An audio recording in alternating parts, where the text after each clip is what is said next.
పాటుగా ప్రొఫెసర్ గాలి వినోద్ కూడా ఉన్నారు. వీరికి సంఘీభావం తెలపడానికి అయితే రావడం జరిగింది. బ్యాక్లాగ్ పోస్టుల కోసం అలాగే గ్రూప్ 1, గ్రూప్ 2 అలాగే గ్రూప్ 3లలో కూడా పోస్టులు పెంచాలని చేస్తున్నటువంటి విద్యార్థులకు సంబంధించినటువంటి నిరుద్యోగులకు సంబంధించినటువంటి అంశాన్ని ఎట్లా చూడొచ్చు అంటారు సార్? ఇది 100 రోజులకి జాబ్ క్యాలెండర్ ప్రకటిస్తామని చెప్పారు. 100 రోజుల్లో అమలు చేస్తామని చెప్పారు. ప్రభుత్వం వచ్చి 100 రోజులు దాటిపోయింది కాబట్టి ఇవాళ ఆ జాబ్ క్యాలెండర్ అమలు చేయమని చెప్పి అంటున్నారు పిల్లలది చాలా న్యాయమైన డిమాండ్. వాళ్ళెవరు కూడా అన్యాయంగా అడగట్లేదు. ఇవాళ గత 13 సంవత్సరాలుగా గ్రూప్ 1 పోస్టులు నింపలేదు. మరి ఆ పోస్టులన్నీ కూడా ఇవాళ ప్రాపర్గా పెంచి నింపాలని చెప్పి డిమాండ్, న్యాయమైన డిమాండు. అట్లాగే ఇవాళ ఇప్పుడు గతంలో కంటే 13 ఏళ్ళ గ్యాప్ వచ్చింది కాబట్టి 50 బదులు 100 1:100 చేయమన్నారు. గతంలో సిఎల్పి లీడర్గా ఉన్న బట్టి 100 చేస్తామని ప్రకటించారు అసెంబ్లీలోనే. మరి అసెంబ్లీ సాక్షిగా చేసిన వాడు ఇవాళ ఎందుకు మరి ఇవాళ అమలు చేయట్లేదు? ఒక డిప్యూటీ సీఎంగా ఉండి వాళ్ళ న్యాయమైన డిమాండ్ను అమలు చేస్తారా? డిప్యూటీ గారు తమ చేత కాకపోతే రాజీనామా చేస్తారా?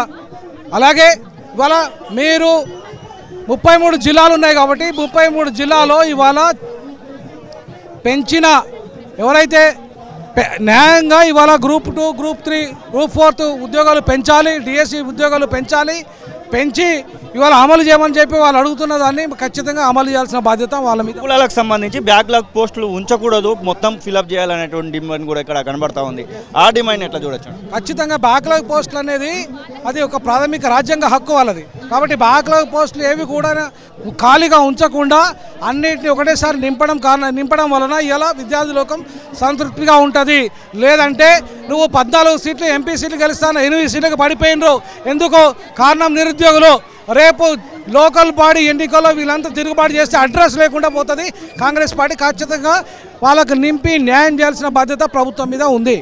జాబ్ క్యాలెండర్ వస్తుందనేటువంటి ఆశ మనకు కనబడతా ఉందా ఈ ప్రభుత్వంలో? ఇప్పుడు మనకైతే ఇప్పటివరకు అట్లా కనబడట్లేదు. కోదండరామిరెడ్డి గారు ఇవాళ ఆయన బాధ్యత తీసుకోవాలి. ఆయన ఒకవేళ నిజంగానే కోదండరామిరెడ్డి గారి వాళ్ళు మంత్రి చేస్తారో ఈ మధ్యలో చేసిన తర్వాత ఇమ్మీడియట్లీ విద్యాశాఖను ఆయనకు హ్యాండ్ ఓవర్ చేయాలి. విద్యాశాఖ ఆధ్వర్యంలో ఖచ్చితంగా అన్నీ కూడా బ్యాక్లాగ్తో సహా అన్ని నింపాల్సిన బాధ్యత ఇవాళ కోదండరామిరెడ్డి గారికి ఉంది. లేదంటే కోదండరామిరెడ్డి గారు లేదంటే నిరుద్యోగులు ఎవరెవరికైతే రియాజు ఇట్లాంటి వాళ్ళందరికీ పదవులు వచ్చాయి కదా, వాళ్ళందరి పదవులు దింపేదాకా ఈ విద్యార్థుల పోరాటం ఆగదు, నిరుద్యోగుల పోరాటం ఆగదు. ఇదే పరిస్థితి. మీరు బ్రదర్ దేనికి సంబంధించి ఆస్పిరెంట్గా ఉన్నారు? డిఎస్సి, నేను పీటీకి సంబంధించిన ఆస్పిరెంట్ని. గత ప్రభుత్వంలో ఎన్ని పోస్టులు అయితే ఉన్నాయో ఈ ప్రభుత్వం వచ్చిన తర్వాత కూడా అదే పోస్టులతో భర్తీ చేస్తున్నారు. గత ప్రభుత్వంలో ఉన్న పోస్టులు 128 పోస్టులు. అదే 128 పోస్టులతో వీళ్ళు నోటిఫికేషన్ వేసిండ్రు. ఈ నెల వచ్చే నెలలో జూలై 17న ఎగ్జామ్ స్టార్ట్ అవుతున్నాయని చెప్తున్నారు. కాకపోతే ఈ ఎగ్జామ్ కన్నా ముందు సెట్ కండక్ట్ చేసిండ్రు, టీటీసీ కండక్ట్ చేసిండ్రు. వాళ్ళల్లో మళ్ళీ వాళ్ళకి ఏం చేసిండ్రు అంటే ఆ ఎగ్జామ్కి ఎగ్జామ్ కండక్ట్ చేసిన తర్వాత వాటికి నార్మలైజేషన్ చేయలేదు. మళ్ళీ వాటి మీద ఇప్పుడు కేసు నడుస్తుంది. అంటే వాళ్ళ ప్రకారంగా అయితే వాళ్ళు 2 months ఇంకా మాకు 2 months ఇంకా ఎగ్జామ్ డేట్ని పోస్ట్ పోన్ చేయాలని చెప్పి చెప్తున్నారు. అంటే అంత తొందరలో ఎందుకు పెడుతున్నారు? మాకు గత ప్రభుత్వంలో ఎన్ని పోస్టులు ఉన్నా ఈ ప్రభుత్వం కూడా అన్ని పోస్టులతో వాళ్ళు రిలీజ్ చేసిండ్రు. సో మా పోస్టులు పెంచాలని చెప్పేసి ధర్నా చౌక్గా మేము ఎంతమంది వెయిట్ చేస్తూ ఉన్నారు మీరు చెప్పినటువంటి పోస్టుల కోసం? నోటిఫికేషన్ కోసం అంటే ఈ నోటిఫికేషన్ అనేది 2018లో మా డిఎస్సికి 2018లో నోటిఫికేషన్ వచ్చింది. అంటే 6 సంవత్సరాల నుంచి ఈ 2014లో ఇప్పుడు ఫస్ట్ టైం మళ్ళీ నోటిఫికేషన్ వస్తుంది. 6 సంవత్సరాల నుంచి ఇంతవరకు ఒక నోటిఫికేషన్ కూడా జరగలేదు. అంటే ఇంచుమించు దాదాపుగా 1,00,000 మంది అభ్యర్థులు ఈ పీటీ పోస్టుల కోసం వెయిట్ చేస్తున్నారు. అంటే 1,00,000 మంది పీటీ పోస్టుల కోసము నువ్వు ఇచ్చిన నోటిఫికేషన్ 128. వేరే 33 జిల్లాల్లో చూసుకుంటే ప్రతి ఒక్క జిల్లాల్లో కనీసం ఒక్క పోస్ట్ కూడా లేకుండా ఉంది. అంటే కొన్ని జిల్లాల్లో పోస్టులు ఉన్నాయి, కొన్ని జిల్లాల్లో పోస్టులు లేవు. కాబట్టి ప్రతి ఒక్క జిల్లాకి నోటిఫికేషన్లు వచ్చే విధంగా మా నోటిఫికేషన్లు మాకు 128 కాకుండా ఎక్కువ మెజారిటీతో నోటిఫికేషన్లు ఇవ్వాలని కోరుతున్నాం. మీరు బ్రదర్ దేనికి సంబంధించిన ఆస్పిరెంట్? మీరు గ్రూప్ 2 డిఎస్సి అన్న.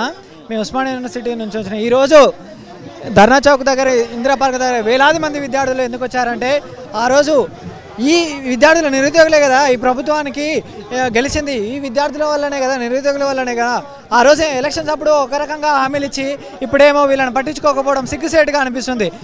రేవంత్ రెడ్డి గారు ఖబర్దార్, నువ్వు తక్షణమే group 2 group 3 DSC mega DSC కానీ 46 జియో కానీ రద్దు చేయకపోతే, తక్షణమే మా పైన మాకు పోస్టులు పెంచకపోతే మీకు తగిన రానున్న ఎన్నికల్లో కూడా మీకు బుద్ధి చెప్తామని తెలియజేస్తున్నాము. ఎందుకంటే మేము ఇక్కడ బడు బలహీన పేద వర్గాలే కదా, మా నుంచే కదా మీరు గెలిచింది, మేమే కదా ఆ రోజు రోడ్లపైకి వచ్చి బీఆర్ఎస్కి వ్యతిరేకంగా మేము అందరికీ వేలాది మందికి మేము అవేర్నెస్ తీసుకొచ్చింది. మా కన్న తల్లిదండ్రులకి, మా ఇంట్లో కుటుంబాలకి అందరికీ చెప్పింది మేమే కదా. ఈరోజు మా నుంచి మీరు లబ్ధి పొంది ఒకరోజు రాజకీయ పదవి లబ్ధి పొందినాక ఒక రకంగా వ్యవహరిస్తున్నారు. ఎందుకు మీరు ఇలా వ్యవహరిస్తున్నారు? తక్షణమే గ్రూప్ 2 2000 పోస్టులు పెంచాలి, గ్రూప్ 3 3000 పోస్టులు పెంచాలి, మెగా డిఎస్సి చేయాలి. మీరు ఆ రోజు ఎలక్షన్స్ అప్పుడేమో పోస్టులు పెంచుతా అన్నారు, ఇప్పుడు అదే నోటిఫికేషన్ కంటిన్యూ చేస్తున్నారు. తక్షణమే పోస్టులు పెంచి కొత్త నోటిఫికేషన్ వేయాలని మేము కోరుకుంటున్నాము. అసలైన తొలి వెలుగు. ఫాలో వాట్సాప్ @తొలి వెలుగు official.